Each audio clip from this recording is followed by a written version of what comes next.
sure that all of the contenders would love to join a list of wonderful greats here who've all become Crucible champions, and I'm delighted to say that we have many of them here this evening. You will give them a massive welcome as we introduce them one by one. And we start with a 6 times world champion who won the last of those 6 titles. It is Ray Reardon, a Crucible winner here, 1978.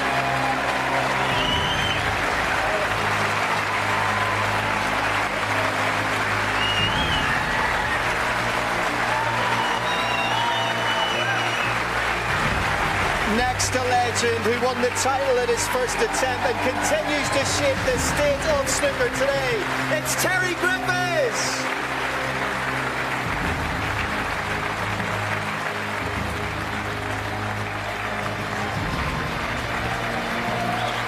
Now, this gentleman took the trophy back home to Canada in 1980 and took the sport to the max a few years later.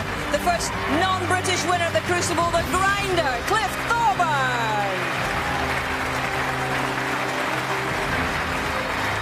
Following Cliff, you may remember him, the king of the 80s, a master of his craft, a 6-time champion of the world, Steve Davis. And next, he won the most famous final of them all. He won the hearts of 18.5 million people glued to this final frame decider past midnight. The 1985 champion, Dennis Taylor.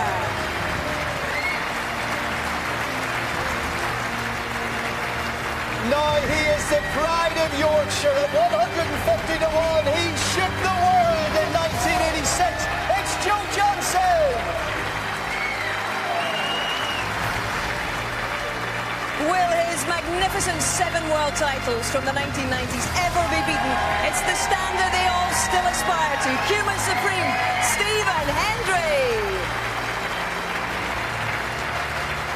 Next to blue, who mastered the green, one of the game's most popular champions of all time. It's John Barrett.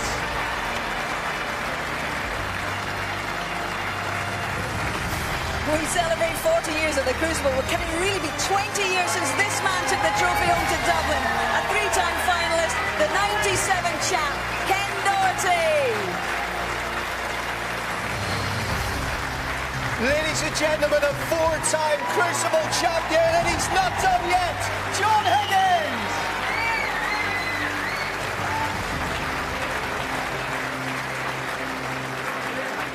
Next, 5 world titles, maximums coming out of his ears, and packed houses wherever in the world he plays. There's only one, Ronnie O'Sullivan! Next, he's been in 3 finals, but 2002 was the year of snooker's Iron Man. He's back for a 24 campaign, the amazing Peter Ebdon. Our parade of champions continues with a man who became only the 2nd qualifier to lift the Crucible title, the 2005 champion, Sean Murphy. Another 3-time finalist, a Scot who got his reward in 2006 in the latest finish ever at nearly 1 a.m. It was worth the wait for Graham Dott. Snooker is a truly global sport, and in 2010 this man took the title down under. Crucible raised the win for Neil Robertson. And after 20 years of trying, at the age of 38, this man became the oldest champion since Ray Reardon. He won millions of new admirers on the way in 2015. Stuart Bingham.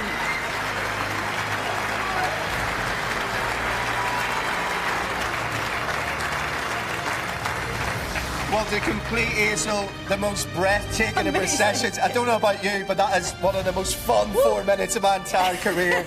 Wow!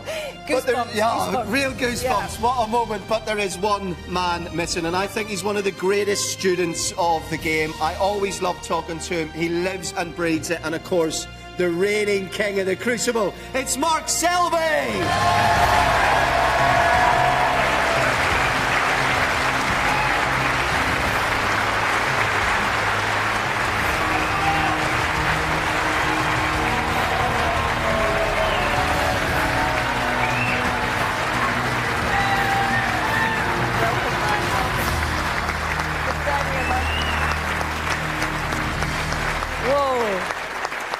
first of all, I think, Mark, on behalf of everybody in the room and everybody watching around the world tonight, what an amazing parade, and it must be an amazing sensation to be a part of this great history of this event in this venue. Yeah, it is. I mean, it's a fantastic tournament. It doesn't matter whether you've been here one time or you've been here 10 times. You still get goosebumps the day before, leading up to the tournament. And it's always been a special occasion for me, the first day before the tournament starts, but this has been extra special this day.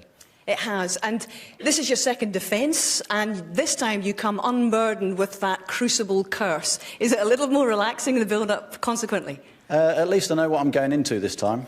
Winning it for the first time, trying to defend it, that Crucible curse. Obviously, it's there for a reason. It's history, and it's still not been done. So coming back this time to defend it, I think it's probably going to be even harder. I think this year is probably the most open the tournament's ever been. A lot of players playing well, so it's going to be a great tournament. Well, you're going for a third title in 4 years. You're getting the hang of this now, but generally speaking, what is the toughest part of handling 17 days here to try and win this trophy? I think just physically and mentally, it's just so gruelling. I mean, not only do you have to go out there and play fantastic snooker, but I think mentally you get towards the semi-final stage and you think like you're right at the back end of the tournament, but you're only halfway through. You've still got another first to 17 and a first to 18, so mentally it takes it out of you, and at the end of the 2 weeks, whoever's strongest mentally, more times than not, seems to be champion. Well, you know what you're up against. You've got a certain Fergal O'Brien who took 2 hours and 3 minutes in a final frame decided you're going to have to scrape him off the table tomorrow. Yeah, it's going to be tough. It's funny because I've already walked in my dressing room and apparently he's put a present of a new pair of shoes in there for me already, so so I'm looking forward to that. But I mean, no, Fergal's a great guy, great competitor, one of the toughest players to beat on the tour, so I'm looking forward to it. We're looking forward to seeing the match. We're looking forward to seeing you defend your title once again. Mark, thank you very much. Colin, defending champion. I think we've made a bit of a mistake, haven't we? Because we started at the end when we've got over an hour to do 40 years. So let's go right back to 1977. I was born that year. That was the worst thing that happened. But just having a little think, Jimmy Carter, he was elected president of the United States. Sadly, Elvis passed away. What can you remember from 1970? Well, Sorry to put you in the spot. I was just a toddler, obviously. But Virginia Wade winning Wimbledon, that was the same year as well, wasn't it? Absolutely. Queen's Silver Jubilee. And, of course, on that list was right here, right where we were standing, a man called Spencer lifted the first ever Crucible title. Let's take you all the way back to the start.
From 1982 is Alex Hurricane Higgins.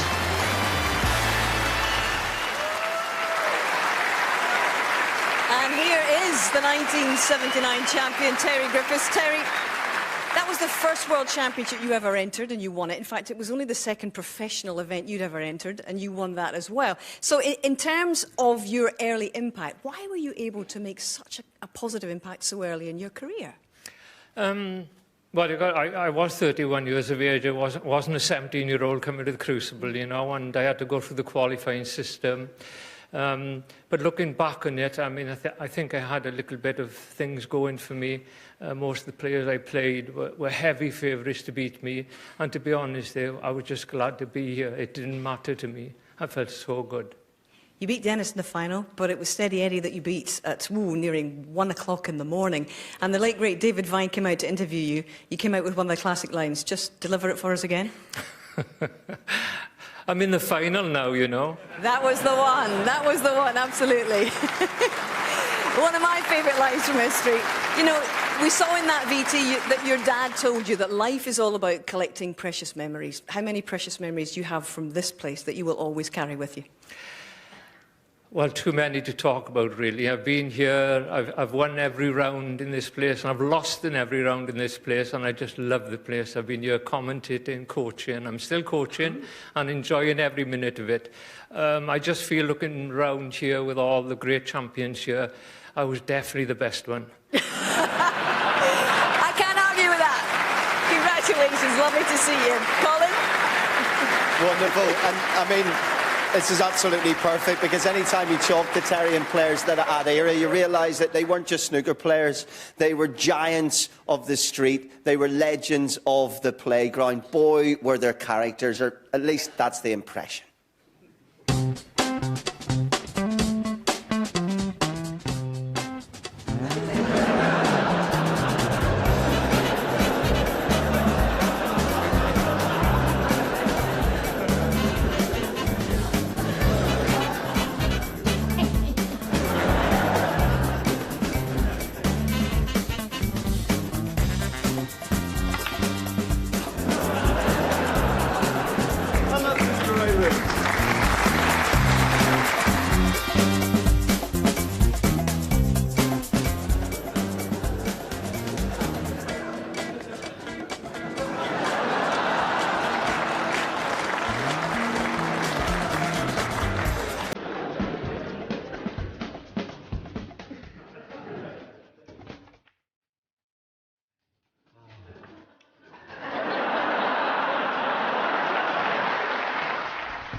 Ladies and gentlemen, Willie Thorne and John Virgo. John, a great place to start, because, boy, you know, what if he could be here with us today? How important is Alex Higgins to this history? Well, I've only ever sat in the arena once to watch a match, and I was sat in the players' balcony over there in the semi-final when he made that amazing clearance against Jimmy, you know, and that says all about the Crucible and the magic of Alex Higgins, you know. I really think he added that little bit of stardust to the game, you know. And I was also lucky enough to be in the commentary box when Ronnie made his 147 in 5 minutes 20 seconds. So if only those two memories go out for the rest of my life, that'll be enough. Unbelievable. And Willie, your faces are as familiar now. I mean, as I said, you were household names in our playground. And even today, it says a lot about how we connect to snooker players, that I would say in any British street, Willie, you're as recognisable as David Beckham. That's the problem with being fat and bold, I'm afraid, but there we are. But I just like to remember some of the players that are no longer with us. You've mentioned Alex Higgins there, Eddie Charlton years ago, Werbeneck, and the great Paul Hunter, who would have said he would have won multiple World Championships. I think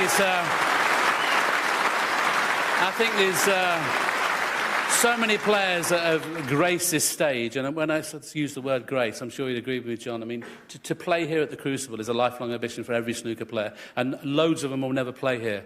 But it's still to these days, when I'm coming down the Parkway, some 16, 17 years since I played here, the hairs on the back of my neck, not on the back of my head, but on the back of my neck stand up. It's fabulous venue. Fabulous. The key word is family. You know, you travel the world together. You get to know each other as much as you would a brother, a sister, a mother, a daughter.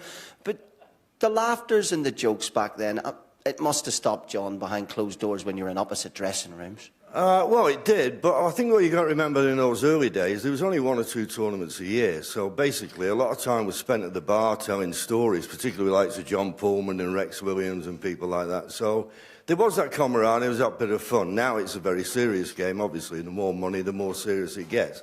But in those early days, I always remember coming and sitting with Patsy Fagan, and there was nobody here in the morning session. We'd never had a 2-table situation. Now you can't buy a ticket for love nor money, so... It's amazing how this place has just grown and grown in the 40 years. And, yeah, it's just great to be here on the 40th anniversary. Brilliant. Well, thank you so much for having a chat with us, Hazel. We've just got so many superstars to talk to this evening. We sure have, and it's a real thrill. And in fact, for Colin and me and for broadcasters who work on this great championship, it's a real thrill every year to be here, every spring, as part of this amazing sporting community. And that indeed is what it is. It's also a bit of an endurance test. And I don't mind telling you that we're all slightly bonkers and slightly snooker loopy by the end of it. But broadcasters have been up for this challenge since 1977. A very good evening. Through these curtains here behind me is Crucible's Theatre, so aptly named. Willie Galore strikes again. Oh, I say.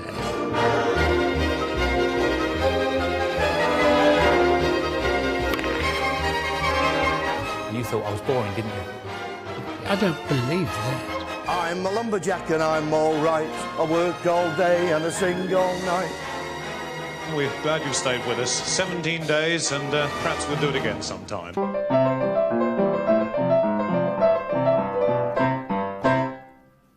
But the black and white rag is still beyond me, I'm afraid.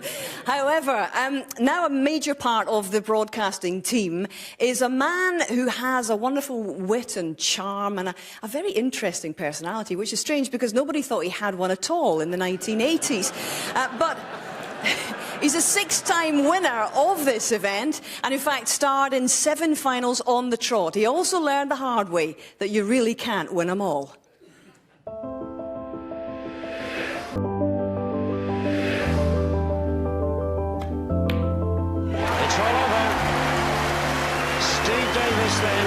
Continues his tapestry of titles by becoming World Snooker Champion of 1983. So now I was a multiple winner of the World Championship, and I'd started to mature as a player, felt more comfortable at the match table than I had done even in '81, and I was starting to look like I was the dominant force completely within the game. Performance then by Steve Davis to win the World Snooker Championship 1984. I remember feeling so at home, so comfortable and relaxed, playing so well here, thinking, well, this is the best it's ever going to get.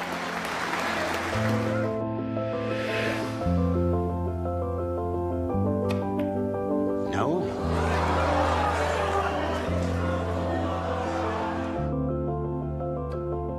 He's done it. I don't have any regrets about the loss. It was part of snooker history. To think that nearly a third of the population were tuned in to watch us play a game of snooker, where only, I don't know, 13 years previously Alex Higgins had won the World Championship in '72 in a working men's club. The game had come so far, and it just captured the imagination of the public and moved it on another notch. He won it again in '83 and '84, but he's lost it the past 2 years.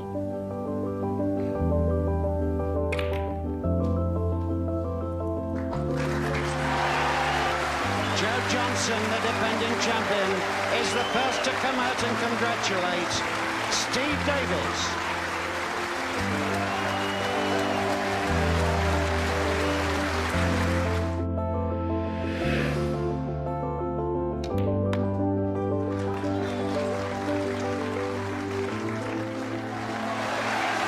It's all over for the 5th time. Steve Davis becomes world champion.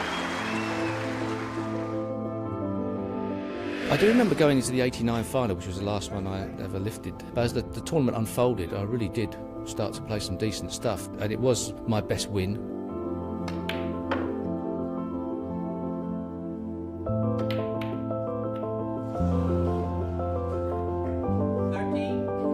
John Parrott concedes the title of World Snooker Champion 1989, and a hat-trick goes to the fabulous Steve Davis. We'll see you again next year here at the Crucible for another World Championships, and it certainly is a fantastic place to come. And I, for one, look forward to coming back every year, regardless of the result. Thank you. And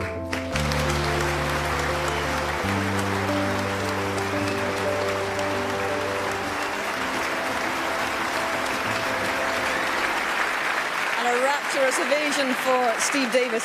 And Steve, are there still times that you think you're more famous, not for the 6 victories, but for the 2 defeats to Dennis and Joe? Well, certainly the '85 final was that moment in snooker's history back then that everybody remembered being involved in, and I still look at it fondly. I know it's hard to believe. Now it's one of my major moments in my life, you know.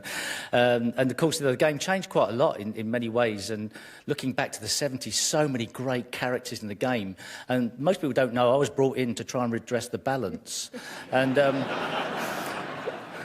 from then on in, my life changed. I had to play the part, obviously. So you really weren't as boring as everybody thought? No, I had to sort of suffer it. You know, there'd be Jimmy Whirlwind White, Alex Hurricane Higgins in a bar, and there'd be people sniggering saying, "There's Steve, no nickname Davis."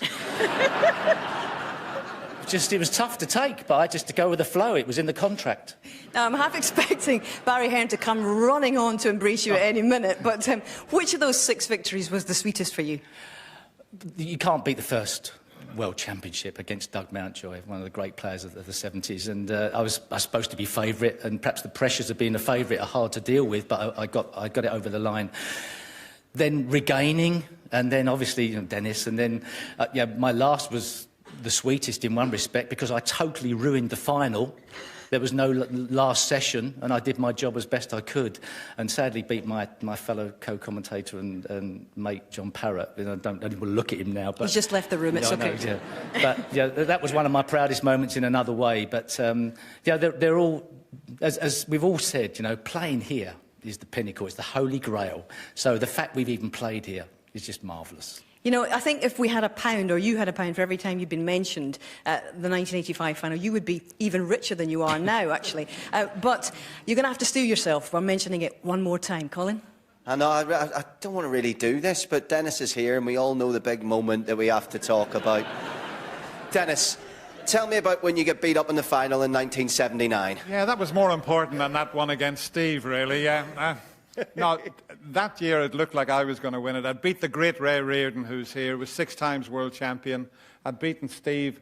I played Terry in the final, led him 15-13, and he totally outplayed me on the final day. So I had to wait another 6 years to try and realise my dream and ambition to become world champion, and to do it against Steve was incredible. And of course, there's also the homecoming for all of these champions. It means so much to the country, and it also means so much to the town. And I mean, when you did return home with that title in 1985, it was phenomenal. It was scenes we'd never really seen before back in our home country. Yeah, I'd been away from home quite a while. I left when I was 17, and to see the reception I got there, it was just incredible. It was a bit like Ken when he won his title and went back to Dublin. But to go back to it was only a small town, and to have so many people in the place. I mean, they did try to get the Pope-mobile. Can you believe that? And I finished up on the back of a Range Rover or a Land Rover. Yeah. But that was good enough for me. It was brilliant, yeah. I wanted to recreate, of course, the famous black. It was the first time you were ever ahead in the '85 black ball final. But you insisted we recreated the shot that Steve Davis missed. So I'll leave it in your hands. Come on. Well, I think you've got it slightly wrong, Steve. It's not quite right, that. I think the white was probably a bit nearer the pocket, and the black was about there. And I mean, how did you miss that? Roughly that. Where did you think they were? About there, yeah. About there. Now, Steve said the black was there and the white was here. I'd never popped this. It was something like that.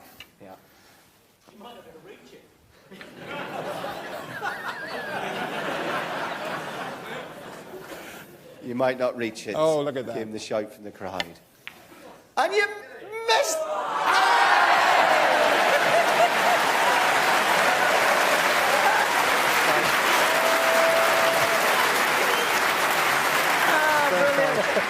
Well played, Dennis. Well played, Dennis. And once again, great sportsmanship from Steve Davis, because you've had to relive that a lot of times, as indeed is Barry Hearn. This man is your client, was your client at the time. What did you say to him in the aftermath? Because you must have known at the time, very disappointing, but the bigger picture must surely have been evident to you then, was it? And still my client now, I want to Indeed. tell you, after 41 years old. I couldn't watch. I was standing behind the back. There was a curtain in those days. I had a driver called Robbo. A lot of people in the audience will know Robbo. And I just turned around and said, tell me he's got it. And I heard the click and heard the crowd go, oh, and I thought, I don't believe it. That ginger muppet, you can't...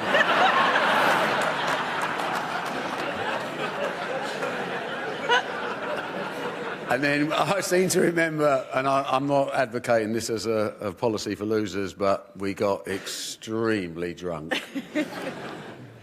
It's nice to have a mate in your corner. And obviously, afterwards, for the week after, back in Romford, I was inconsolable. But fortunately, having a mate like Barry was great, because he signed Dennis up the following week. This is Barry for you, absolutely.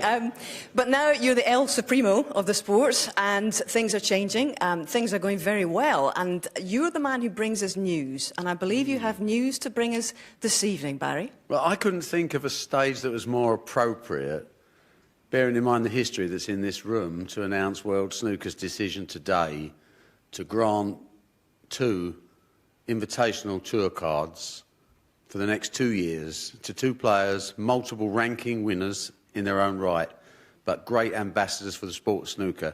So we welcome back for the next 2 years, as a minimum, Jimmy White and Ken Doherty.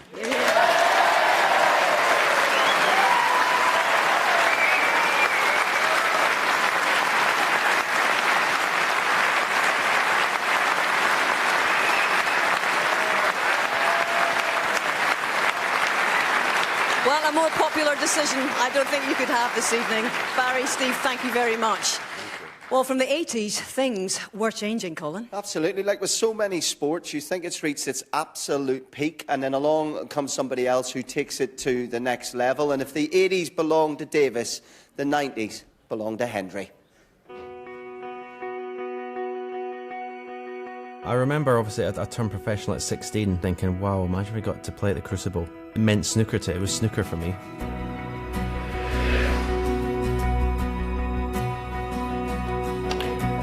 The first one is obviously special. It's your ambition to be world champion. That was my ambition. Stephen Hendry beaten Jimmy White by 18 frames to 12 to become the youngest ever champion. I won the world championship when I was 21. So that is obviously special, and obviously to still the youngest to this day.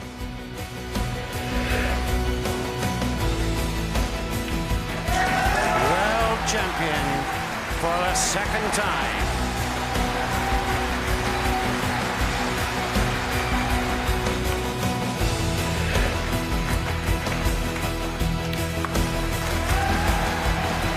The 1993 Embassy World Champion. There was a time in the 90s, obviously, where I felt totally invincible. I mean, almost taking it for granted, winning the Crucible. But I just expected to win.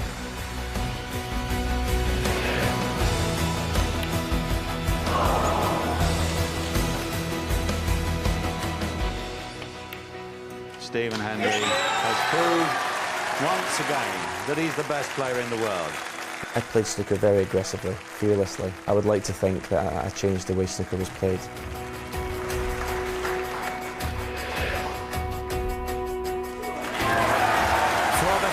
Time and a record 4 times consecutively. Stephen Hendry becomes the Embassy World Snooker Champion for the 6th time.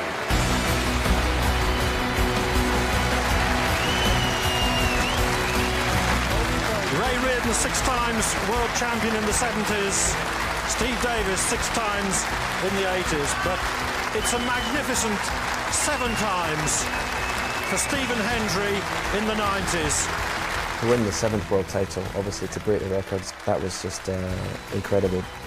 And even now when I go there, obviously working for the BBC instead of playing, I still think, God, I'd much rather be out there with a cue in my hand than a microphone.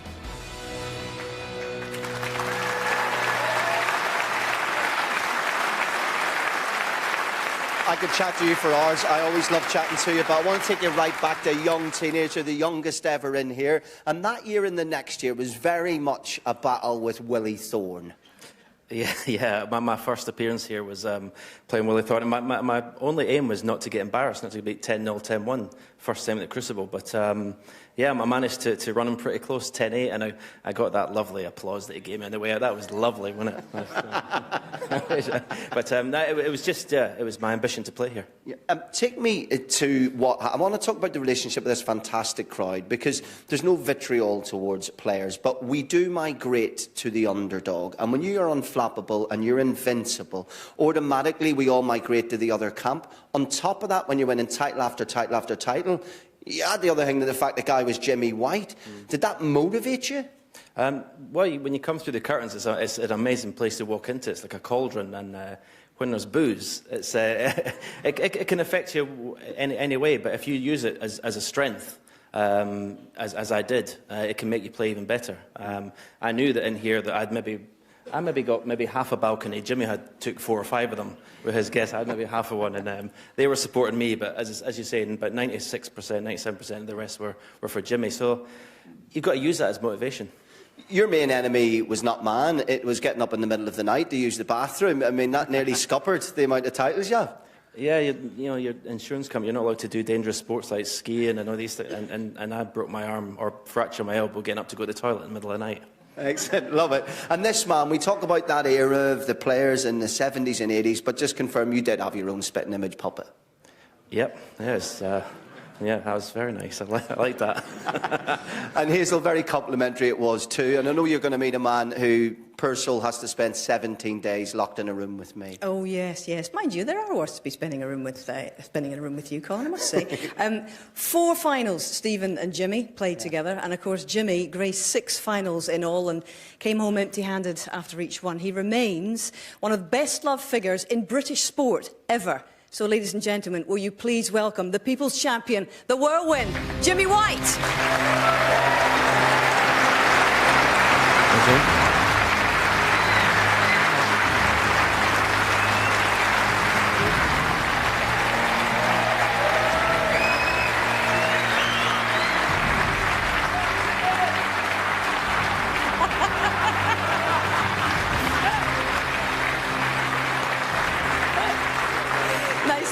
Nice touch, Jimmy. Jimmy walking towards Barry with a handful of tenors there, but no need. You don't take tenors. Jimmy, bittersweet memories here for you. Would that be fair to say? Well, yeah, for me, playing Steve Davis, he was the hardest player to beat, and I think most of the players at Steve's top game. For me, he was such a good long potter and a good positional player, and I battled with him for 12 years or something in the amateur game and the professional. And then Stephen Hendry come along and he was potting them off the lampshades. We just didn't know what to do. But, I haven't won the World Championships, but I'm not finished yet. This place... This is such a great place for snooker. And, I've seen snooker go from, the top in the 80s, sort of a small decline now, but in the 90s. But now it's in the best shape ever. And to be a young professional now, it's the greatest game to be in. I take it you will be taking up the option of this wild card. Tell us yes. I don't know. I have to have a word. No, yes, definitely. No, I'll definitely be playing for the next couple of years, yeah. That's fantastic, Jimmy, because I know that you were still trying to make it here. You were beaten in qualifying, and that actually knocked you off the tour. But what for you is the love of the game? Why do you still play it all these years? Because I can, occasionally I still get it together and I can beat anybody, So while I've still got that game... I keep trying. I love practicing. I love doing exhibitions, and the game still excites me. And it's great to see you in it. We'll see you next season. No Q school for Jimmy White. Well played, Colin. Well, so often great sporting moments are accompanied by great sporting commentary, and we remember them forever. They think it's all over. It is now. Where were the Germans? Frankly, who cared? And when you look through the annals of Crucible commentary over 4 decades, there's one line that really jumps out to me. Ah, good luck, mate. I do remember having a dream a couple of weeks beforehand that I would make a 147 in the World Championship.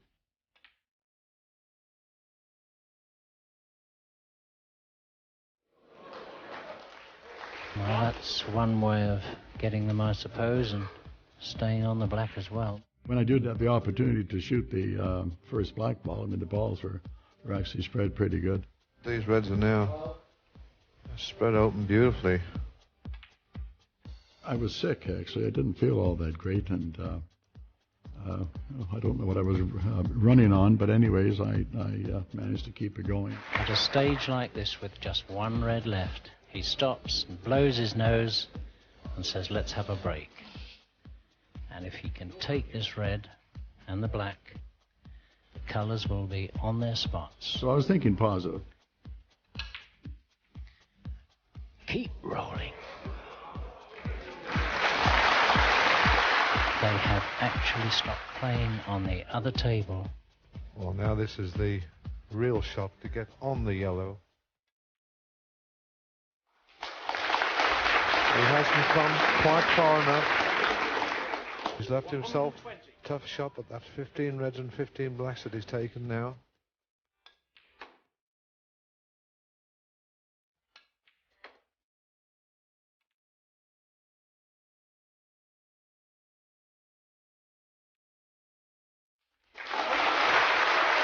When I got to the black at the very end, I felt comfortable enough to say to myself that I wanted to pot the black and not even have the black ball touch the sides of the pocket.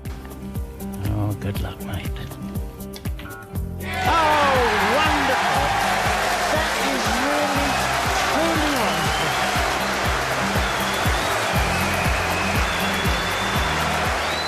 It was a magic moment, a very defining moment for me.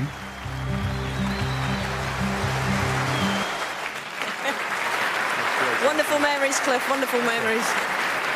And you know, to think it all started with a fluke. The commentary team of Rex Williams and Jack Carnham didn't actually start talking about a maximum for fear of jinxing it until you'd potted the 8th red. At what point did you think this was on? Probably after the first 3 or 4 reds, because the balls were spread beautifully. And like I said, I had a dream about 2 weeks before that, and the dream was that I actually fluked the first, the first black ball actually. And right, but anyways, the cue ball hit the black, and then it hit the end cushion, right, and then it came and it landed right in the middle of all the reds and spread them all out like that. And it was just basically the same kind of thing. So in fact, I had done it before. Extraordinary. Yeah. But with 1 red left, ladies and gentlemen, you had the presence of mind and the discipline to stop, take a breath, blow your nose, and go back to it. How on earth did you do that? Well, I didn't want to sort of drop to my knees with stuff all over my face, you know. I didn't think it would look. No, it's just, it was bothering me, so I had to stop. And of course, I stopped and I walked back to the table and I saw Terry having his tea and cookies there, so that was reassuring for me. But the key ball thereafter was the yellow, and we set it up. Have we got it in the right place here, Cliff? Would you like to have another attempt at this? Because this was eminently missable, particularly in the circumstances, was it not? Because sorry, Steve, but I'd rather have had your shot. Well, bear in mind, ladies and gentlemen, that no televised 147 had been achieved. Steve Davis had made one, but it was to win a car, and I think there'd been a strike at the time, Steve, so it actually wasn't televised, was it? But this was a very big moment for Cliff. Oh, this is just, thanks whoever thought this up. This is great.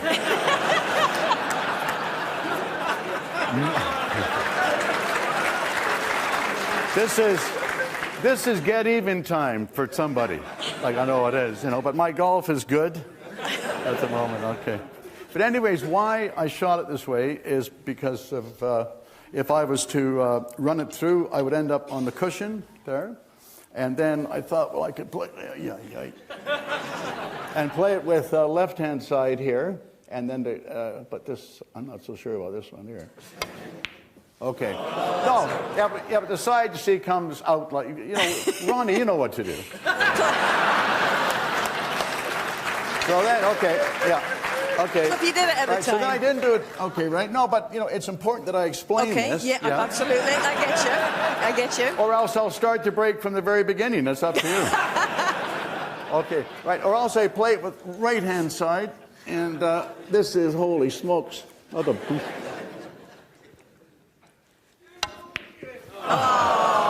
But you see, right, this is the reason why I didn't play it one of these three ways. Precisely. Okay? Because I thought about that. You know how I think.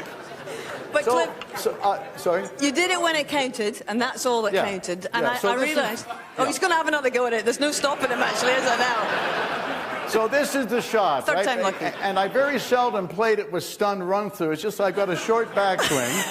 It's a long story. And this is, oh, gee, what the? No, seriously. What do you got these things hanging out there? Look at that. Okay. Yeah. Yellow ball. This is the last shot.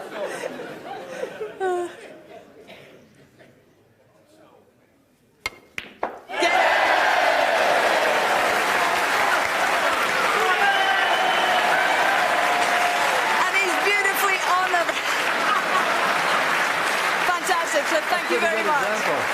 That's it, the standard. Okay, Thank you. thanks, All right.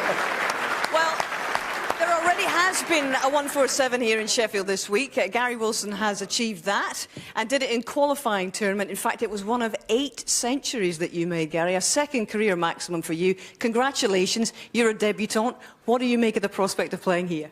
It's amazing. I've been here to watch a few times, and it's great just even spectating, but to be here and actually play for the first time is absolutely unbelievable. Tell me a little bit about being here the first time. I was actually here when I was 9 years old in '95, and I managed to come out into the arena when they used to have the globes by the seats, and got a few photos taken with as if the globe was on top of my head, kind of thing. And it was just a brilliant experience just to come and see everything backstage. And I remember meeting the players and things in the press room, and it was just unbelievable from that age. Yeah. And your reward is a match against Ronnie O'Sullivan. That's a reward. Yeah, it is. It is. It's obviously one of the best draws, so I'm absolutely delighted and just going to go out there, give it my best and just enjoy the whole experience. We wish you the very best of luck. Gary Wilson, ladies and gentlemen, thank you.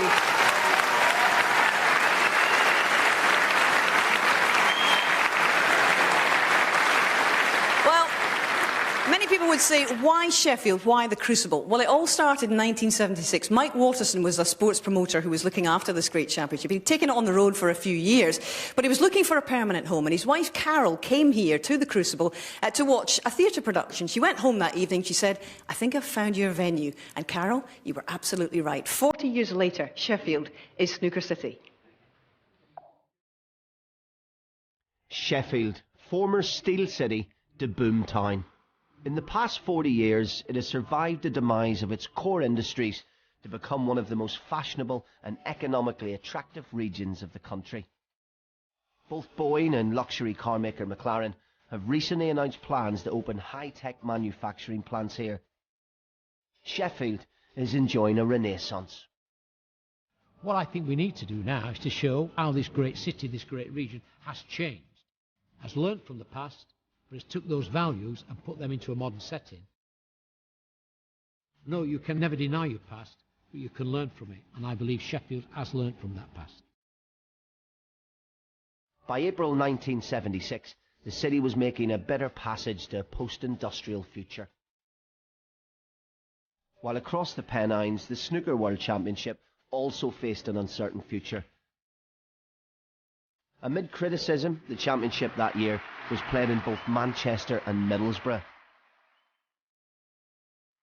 The sport was looking for a place to call home. It found a welcome in South Yorkshire.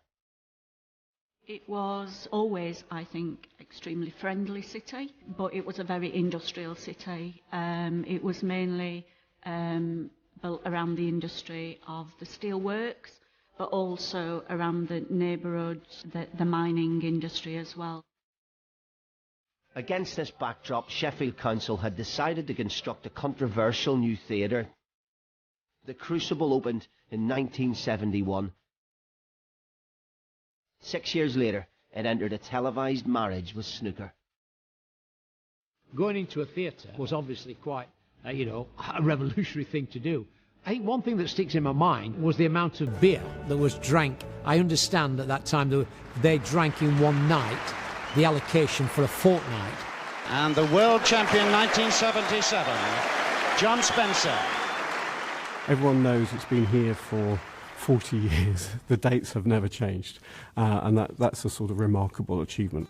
It's vital, I think, not only for the business of the theatre, but it's also vital for the business of the city as well. It puts Sheffield right on the world stage, and of course it's good for the economy, the local economy, around £5 million plus a year. I think it actually brings in tourists that come in not necessarily just to see the snooker, because it's a great place to be during that particular period. And of course, it brings those people back. It's estimated that snooker has brought around £70 million to Sheffield, which has fought off other cities bidding to host the World Championship. Snooker found its spiritual home and helped Sheffield become a leading centre for sport and a city renewed. In 1977, it was, you know, like working men's clubs around the city, in the suburbs and in the neighbourhoods. And now we have a vibrant bars and restaurants city centre. It was a working class sport, and one that I think was really embraced, as far as Sheffield was concerned, for the World Snooker Championships. And there's no doubt that, you know, in the preceding 40 years, it has become the world of snooker. It is the home of snooker. Well, Julie Dore's the leader of Sheffield Council, and Julie, we might be fixated as BBC and Eurosport on what happens in the tables, but you just need to walk through this city over a period of 3 weeks and see what it actually means to the entire city of Sheffield. Oh, of course it does, and there's a real buzz about the place, of course. And I've also said that Sheffield is a great city, but also for the people in it. Sheffield people are very proud people, and we need to feel really proud of our city, and I think World Snooker brings that pride to Sheffield. So even for people that don't actually come to see the snooker during that period, they really feel part of it because they're proud to be here and they're proud to be a Sheffielder. I mean, I'm not going to take a side. We know we've got two great football teams in this city. We've also got, of course, in the modern era, we see it as a centre of sporting excellence. I mean, actually, Yorkshire as a county can win more Olympic gold medals than most countries in the planet. But how important was the Crucible at the beginning of that, of Sheffield being seen globally as a sporting city? I mean, Sheffield's always been seen as a steel city. It's the city of steel. But also, it's now known as the city of sport. It's absolutely the city of sport. And as you say, we have two great football teams, and hopefully, very shortly, one will be going up into the Premiership and one into the Championship. But Sheffield, with gold medalists, Jessica Ennis, etc. And you're absolutely right about Yorkshire, isn't it? It's got won the most gold medals. And as I say, Sheffielders are very proud, and we're very proud of the heritage, and sport is a real major part of that heritage for us. And snooker, being here for 40 years, is just fabulous for the city. And again, I hope that we look forward to another 40 years of it. I'll tell you what I'm actually going to do, Julie. I'm going to send you about 10 yards over that way, because Hazel, 40 years, it sounds good, but I tell you what, 50 has a beautiful ring to it. Sure does, yeah. Ruby anniversary this time. A golden anniversary. Barry, Julie, would you like to make formal the enduring commitment between the sport and the city? Because these lovely people are about to sign a document which will keep this great championship here at the Crucible and in the city for another 10 years at the very least, till 2027. And they are putting pen to paper on what is now a guaranteed 50 years of history here at the Crucible for World Snooker. Congratulations. Here's to the next 10 and beyond. Another decade of champions to be added to what we've seen tonight, and to have them all in this room tonight, so many of them, is a list of absolute legends. And I know we talked to people who've won it 7 times and 6 times and 5 times and 4 times, but the beauty of the World Championship is you only need to win it once. a former bus conductor and insurance agent, now world-class professional snooker star.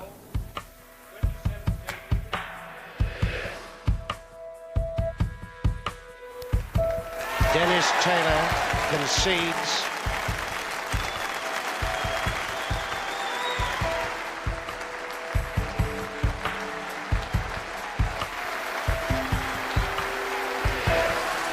The world title for the first time going across the water to Canada. But I'm sure you'll agree he's a great champion. Yes, he's got, as they say in Canada, he's a grinder, but he grinds very hard, I promise you. It's amazing, every player's ambition when they turn professional is to become world champion. It's just impossible to put into words how I felt after being a professional for 13 years to eventually have rolled that black in, and I think it said it all the way I reacted. The crowd here at the Crucible are going mad for Bradford's Joe Johnson. I showed no signs of ever threatening to win the title. My thoughts really was, I hope I don't get completely destroyed. I just didn't want to make a fool of myself. To actually do it, and then having my father there as well, he came out into the venue and the manager was over the moon obviously, and good pals, and my wife was there, and very special feeling. I mean, I'd like to have enjoyed it a little bit more, but you're so buzzed up at the time with winning and everything that you tend to forget about that part of it, but that was very special. And Doherty thoroughly deserves this Embassy World Championship title. You know, it still gives me goosebumps even talking about it, you know, because it wasn't only the magic of winning the trophy, it was the magic of taking it back to Ireland. Well done, Peter Ebdon. You are the Embassy Champion of the World 2002. And a big rising star is born here. Sean Murphy has beaten Matthew Stevens to win the Embassy World Championship.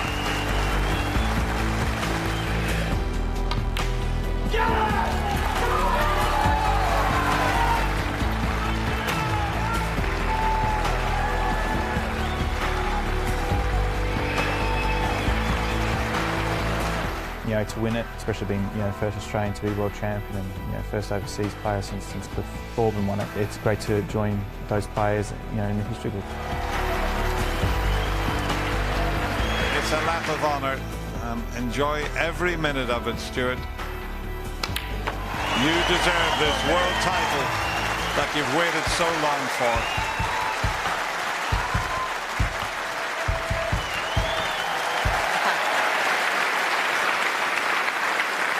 Yeah, and our hero from 2 years ago joins us now, Stuart Bingham. As he said himself, winner, winner, chicken dinner. One of the great lines afterwards. You were the oldest first-time winner since Walter Donaldson in the 1940s. You were a tender 38 years of age. You've been in the game 20 years. What took you so long, Stuart? Yeah, thanks for that. I think it's give everyone else a chance. But yeah, obviously on the road for, say, 20 years as a pro, it was a long time coming. But I remember my first time here, I played Stephen Hendry in 2000, and I just felt there, I had the vibes of I could maybe do this one day, and it took me 15 years more, but I got here eventually. You did, and 15 years later, as you say, you came in here as a 50-1 shot. I just wonder if there was an inkling. You'd never been past the quarter-finals until that point. Was there an inkling? Did you get even a sense, a hint, that something might have been on that year, Stuart? I did have, obviously, a fantastic year. I won 3 tournaments coming into this, so obviously the previous tournaments I got to a couple of semis, so I knew I was hitting the ball as good as anyone, and it clicked here for me. Now, again, the Crucible curse struck, a first-time champion the following year, but as you come back in this time, you've just won another big event earlier in the season. Are you much more relaxed for that coming into the Crucible this time, Stuart? Yeah, definitely. So, obviously the Crucible curse, got me. Obviously a massive learning curve for me. It was a dream just to come here as defending champion. OK, well, 13 men have won it twice. You're hoping to become the next. Good luck, Stuart. Thank you very much. Colin? Well, I've John Parrott and Ken Doherty with me.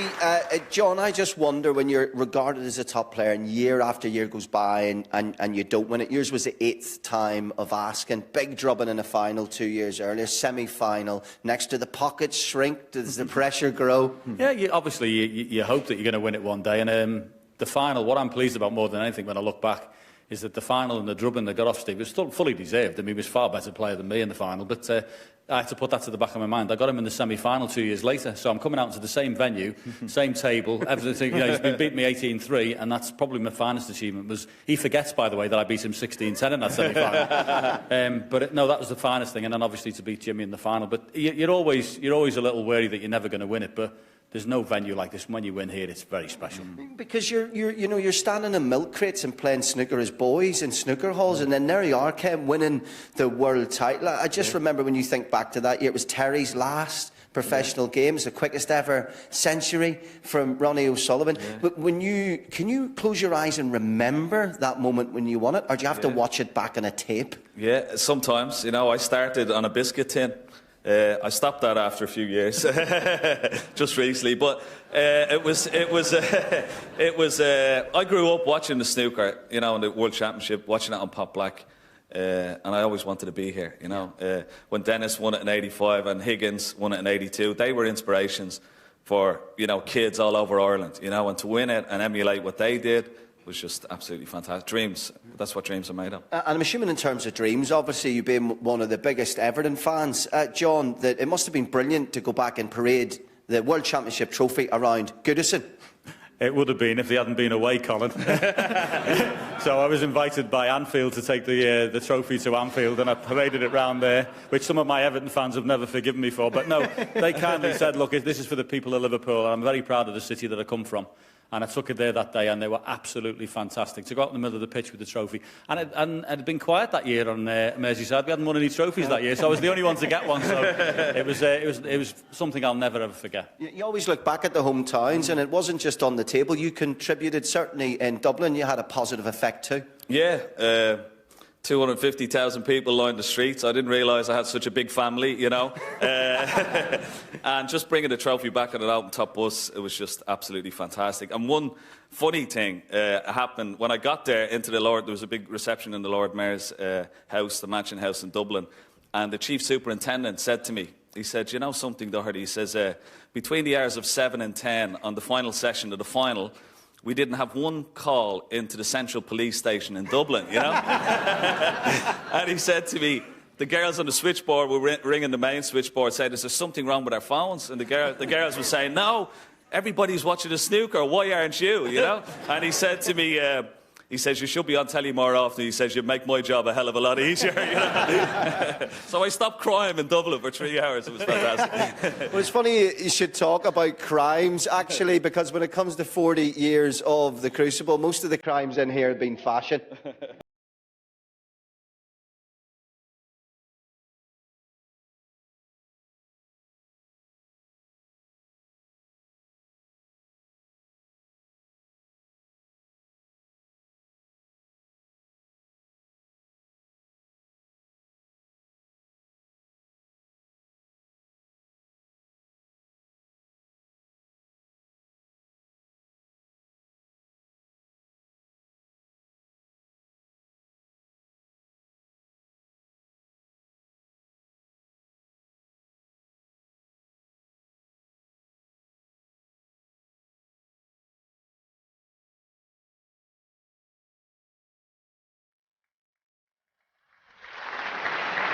Oh, Dominic, what did you do? Well, a man who was always beautifully attired, particularly with those spats that you wore around the table, was Joe Johnson. Joe, you came in as 150-1 outsider. Take us through that fairy tale tournament, and what remains the clearest in your memory from that amazing run that year? So I was only 150-1. Thought it'd have been more than that. But yeah, it's every player's dream, as everybody said, and nobody expects to win it, especially if you haven't won it before. If you've won it previously, then obviously it's in your mind and you know that you can do it. But as far as I was concerned, I just wanted to win a match here because I'd never won a match here. And it was incredible that I won a match and all of a sudden I felt part of the tournament. and that was the first time ever. And of course, you came back the following year and nearly won it again. But there was one piece of clothing that I want to talk to you about, and it was a T-shirt that you wore around the venue, because this was just after the Bradford fire disaster at the club. And you were a very proud man from Bradford. What did that T-shirt say, Joe? Yeah, well, you know, I mean, we needed some good news from Bradford. And when I won the World Championship and went back there, I had a civic reception, which was fantastic. But during the championship, I wore a shirt that said, well, it was a T-shirt that said, Bradford's bouncing back. And we really did bounce back that year. You did indeed, and you have been a favourite son of your proud town ever since. Ladies and gentlemen, Joe Johnston, thank you very much. Thank you, Joe.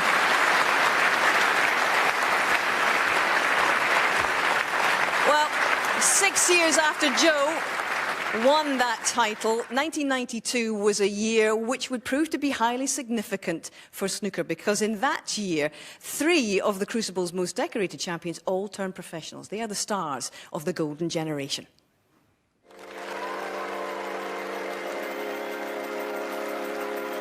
It's hard to believe that so many players seem to sort of hit form at the same time, and the standards were being pushed back ever further. But you know, Ronnie O'Sullivan, John Higgins, Stephen Hendry, Mark Williams, all in the mix at that time. Stephen sort of trying to hold on to his position, but these new kids on the block coming through, producing astonishing snooker in the 90s and into the early 2000s. And it's very rare that you get those types of players all coming at the same time. Well, it's almost like a sort of golden era of talent. 3 of them are the 3 that you always be looking for in every tournament. I mean, the battles obviously they've had together have been fantastic. Even though it wasn't considered to be the golden period of snooker, the 90s, the 80s sort of had that mantle. I think from the snooker fans' perspective, it was by far the most exciting time in the game.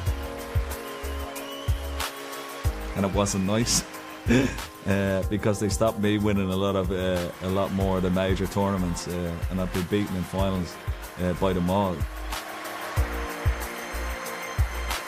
Very prodigious talents, different personalities, but once on the snooker table, they were, complete assassins. Ronnie O'Sullivan has been the most amazing gift to snooker I think we've ever had. Just an astonishing character and an astonishing player, and probably the biggest genius we've ever seen on the snooker table. To come back after a year out and win the title as he did, I just thought was extraordinary. I know the word genius is used a lot, but he is a genius on the snooker table. I think of all the players that Ronnie O'Sullivan, when I talk to Ronnie about certain players, he really has the utmost respect for John Higgins. John Higgins took the level of snooker, match play snooker, to a level higher than perhaps I'd done, and the best all-rounder there's ever been in the game of snooker, and whether you'll ever see a player as good an all-rounder in the game again is arguable. Just like a Steve Davis, basically. Every part of it, no department that had a weakness.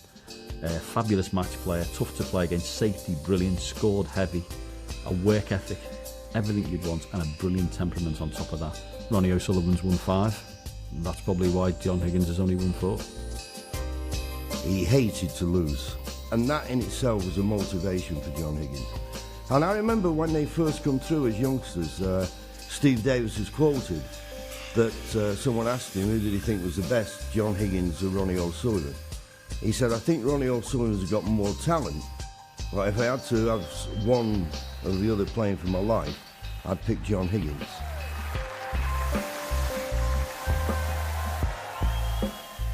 Mark Williams, I think, has been quite an astonishing competitor in the game of snooker. I wouldn't necessarily have thought that he was guaranteed to be a champion. When he first came onto the scene, he didn't necessarily look like he had all the attributes. But what he's got, and what he had at that time, was this fierce determination and a competitive instinct that I think you couldn't teach at all, and granite under pressure. One of the best potters I've ever seen in my life. Has he underachieved?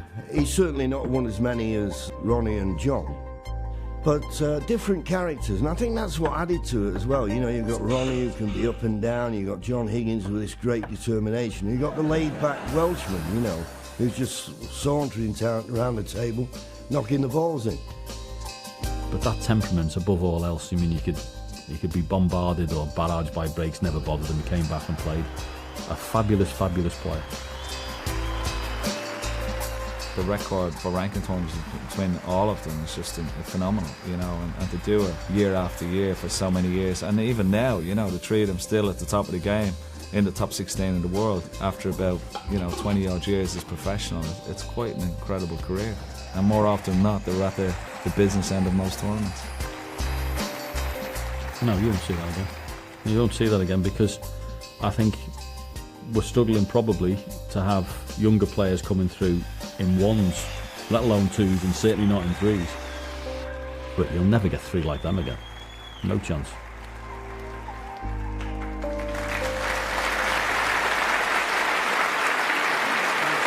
And we've got two men who between them have 11 world titles, Ronnie O'Sullivan, Ray Reardon. And I just wonder, gentlemen, you two worked together when you won the second of your titles, Ronnie, in 2004, very ably and abetted by this gentleman here, Ray. But when did you first become aware of the feats of Ray and those who've gone before in snooker? What age were you when you really dialed into this sport? I suppose it was when I was watching Davis win in the 80s, you know. That's when my dad sat me down when I was 10. He says, like, if you want to be a champion, then look no further than Steve Davis. And that's when I started to look at records and who I wanted to be like. So, yeah, but then I don't think you really grasp it until you actually come to the Crucible and experience the atmosphere. And then you start looking at how many times the players have won it, and you see his name 4 or 5 times on the spin, and then Hendry 6 on the spin, Davis 5 on the spin. You think, wow, they're legends, you know. So you're just happy to be amongst them, you know. And to work with this man, obviously, Ray, must have been a great thrill for you in 2004. And it must be a very different sport, a different kind of sport, because you and Terry and others, you were holding down different jobs at the same time, weren't you? It was a pleasure. When I had a phone call from his dad said to me, he said, what do you think of my son? He said, do you think he should be winning more tournaments than he is? I said, yes. But I said, we don't want to have a triangular talk here. I said, get him to ring me, which he did do some months later. And when we met up, it was fantastic.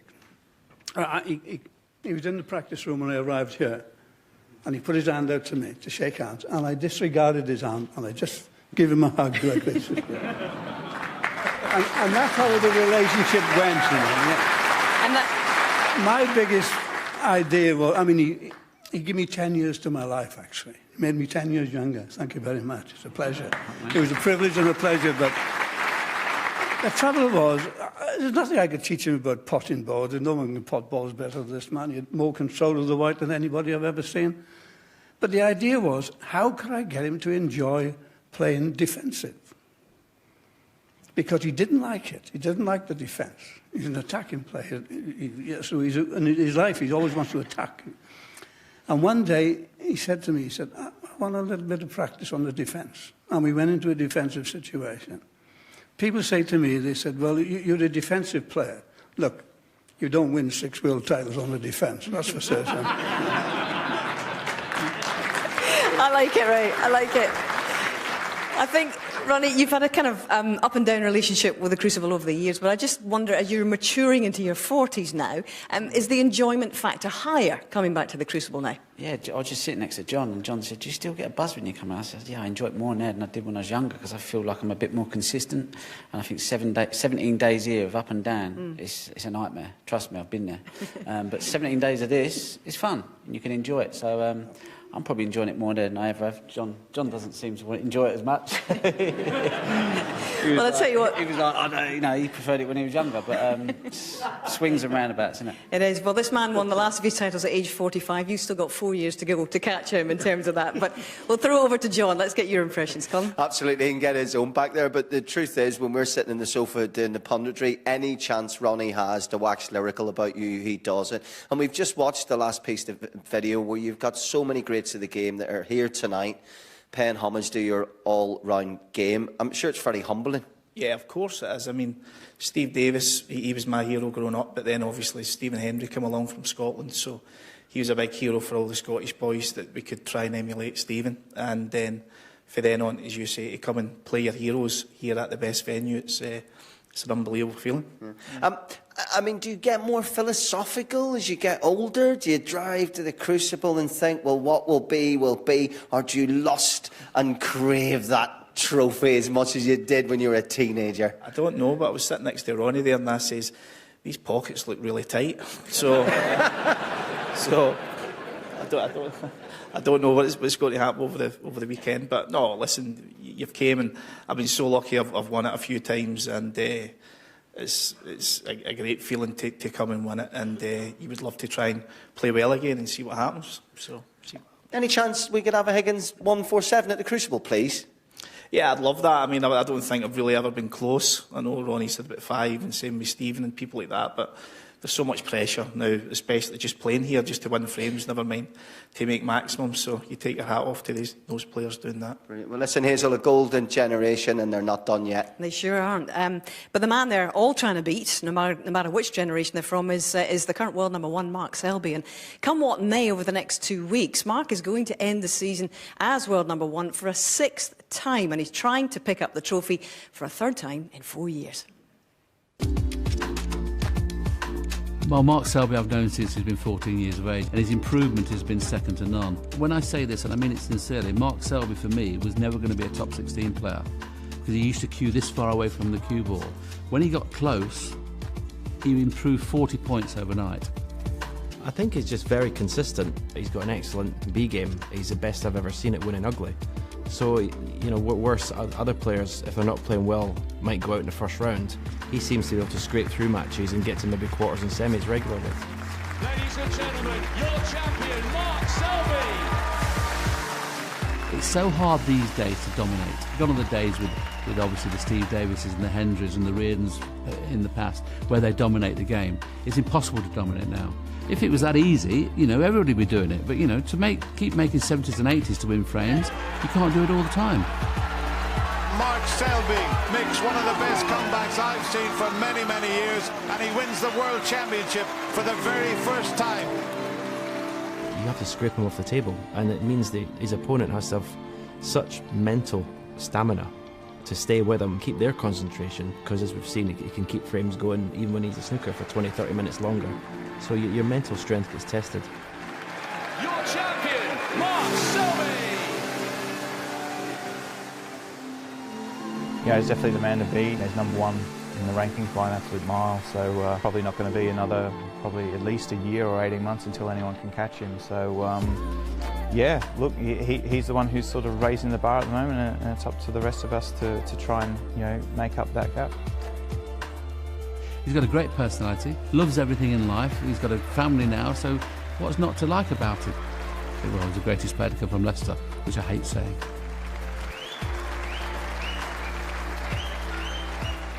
Well, I love the guy. The man who's standing in his way tomorrow as we get the 2017 World Championship underway is Fergal O'Brien. And I mean, OK, we now know you've carved out a little bit of your own history with the longest frame ever. Whether I liked it or not. You know, it's an amazing... I just love the fact that you're here, because just talk me through how close you've been. Like 5 times in a row, complete heartbreak. Absolutely, yeah. The last 5 years, as all the players have qualified, it's more nerve-wracking nearly upon sports trying to get here. And the last 5 years, I lost the last match, including 10-9 on a pink, 10-9 on a black, and 10-9 on a respotted black. So obviously, when it got to 9-all and it went so scrappy, literally the fear of making another mistake to go back to my room like a zombie haunted, watching it on telly demented for weeks, obviously overtook then, as is literally the fear of making another mistake. You know, obviously override, and obviously I took a little bit longer than I probably needed or should have. But finally, I said I got through. So all that emotion was going through, regardless of the pressure of trying to qualify anyway. I promise tomorrow I'll be a lot better. Brilliant. I think that answer was about 2 hours and 3 minutes, wasn't it? Listen, best of luck to you. Best of luck to you. And who knows, this is where dreams are made. Absolutely. At least I'm here. Hazel. 2 champions who always have plenty to say, Sean Murphy and Neil Robertson. And Sean, you two have both scaled this Crucible summit once. How difficult is it to do it again? Yeah, I don't know. I've tried. I've been in the final a couple of times since winning in 2005. And frankly, I don't know how I did it. it's very, very difficult, and it gets more and more difficult every year. I'm sure we'd both agree that those players that have won it multiple times, they're a different breed. You have an appreciation for them, obviously. And in terms of your own performance, Neil, because you are the most successful player from outside these shores that's ever played the game, and you've got this wonderful memory here from 2010, can you describe what it is like to get over the line in this venue? Yeah, I mean, it's something actually, I've got to say, that Cliff must have been an absolute nightmare to play, because look at the handprint he's made on the table there. That's just 2 or 3 shots. He's right, Table fitters are going to have a few problems. No, but it's just incredible, really. I think what really topped it off was my mum left a voicemail saying that she had booked a flight to come over and for the final, and obviously something I'll never forget. And I've been flying my dad over every year since, and he's brought bad luck every year. So. No, but he is coming over again, and it would be wonderful if I could have a really good run here for him. Don't worry, we'll bar the doors. Gentlemen, thank you very much indeed, and we wish you all the very best for the next 17 days. Thank you. And Colin, we have the trophy over here, which has been played for the last 90 years, was bought by Joe Davis in 1927. Doing that introduction at the start of the programme, we were so afraid we'd trip over words, we'd get it wrong. That was nerve-wracking, lifting that trophy up and putting it here. Because, Hazel, for all the different characters and all the different personalities and all the megastars over 40 years of snooker, this is what humbles everybody. Yep. To get your hands in this after 17 days, and it is just magical to be this close to it. The little lady on the top, who will be giving her a little peck on the cheek in 17 days' time on the 1st of May. We will soon find out. But I tell you what, we're going to add 17 days' worth of memories to the archives in our memories, aren't we? But we've added a few tonight as well. It's been a great night.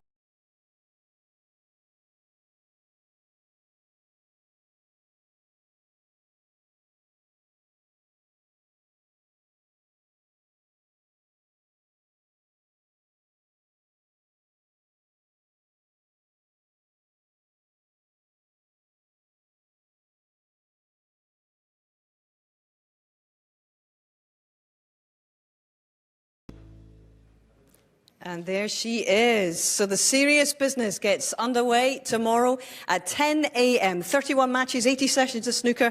The best of 705 frames worth of the snooker to get us a new champion, or perhaps a man who's already won it before. 17 day stretches before us, and you'll be able to see it all with us on BBC Sport from 10 a.m. in the morning as the defending champion Mark Selby takes on Fergal O'Brien, and that little Glasgow derby between Anthony McGill and Stephen Maguire kicks off. So I trust that you have got your supplies in for the annual snooker marathon. Not too much carb loading, mind, and make sure that you keep a nice clear head for the morning. We'll have John Parrott, Steve Davis, Stephen Hendry, Ken Doherty, Dennis Taylor, John Virgo, Willie Thorne, and all the rest of the team are limbering up backstage right now. And barring injuries, therefore, we will see you ready to go in the morning, day 1 of the Betfred World Championship. Here we go again. Can't wait. Good night.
Well, welcome back. A little bit of bonus Eurosport as the Crucible empties in terms of fans.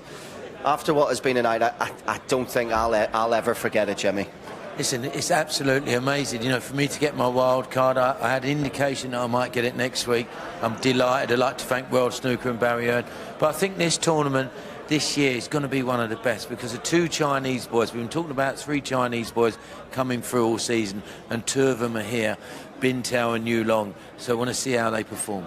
And before we looked at 2017 and what we have in Eurosport over the next 17 days, what a photograph this is that's being taken right now, Neil. Every champion from the last 40 years, apart from Mark Williams, who's walking this planet, in a picture together.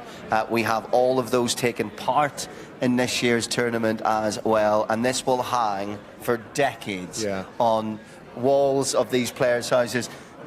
Sitting in fireplaces, and I'm sure it'll take pride of place even at the Crucible. It's very difficult to recreate something like this, all these guys here. And I'm thinking actually tonight about these debutants. They must think, well, I thought it was good to be involved in this, but look at this. I'm here tonight with all the great champions.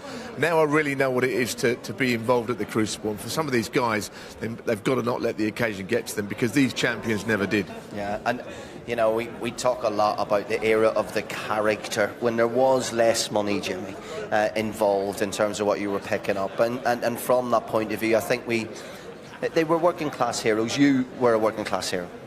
Yeah, I think, you know, it's gone to, like in any sport now, you know, you don't, if you see a footballer out on a Thursday night, he's going to get milk, he's not going to have a drink. And it's a little bit like snooker players now, they all give it 100%, they're all fitness fanatics. One thing I want to say though about the debutants here, they've got to get used to that 2-table situation when someone's clapping on the other side. If they've got anyone good in their corner, which Griffiths is in one of their corners, I'm sure he'll explain to him. Apart from that, it's still a snooker table, and it doesn't get that daunting until it's the semi-finals, 1-table situation. And any young player who's going to go deep into this tournament, I'm sorry, it doesn't matter if you say, oh, I'm young and fearless, I come from a different breed, I practice 12 hours a day, I look after my body, I go to the gym. You still need to learn to play at the Crucible, mate. Yeah, listen, you're right about fitness, and all these things mean a lot, but you've got to have something else. You've got to have that instinct, you've got to have the hunger, you've got to have the desire that some of the great champions have had. You know, when you look at the likes of Steve Davis, who won this title 6 times, he had everything, and it didn't matter. He had so much hunger for the game that really, and he had money, but that never meant anything to him because he wanted to do it again. And of the current batch, Mark Selby's like that, you know. He wants it, he just wants to be out there winning. He's winning all the tournaments that it is, and the fact is he's miles clear of the rest. He's got the appetite to succeed.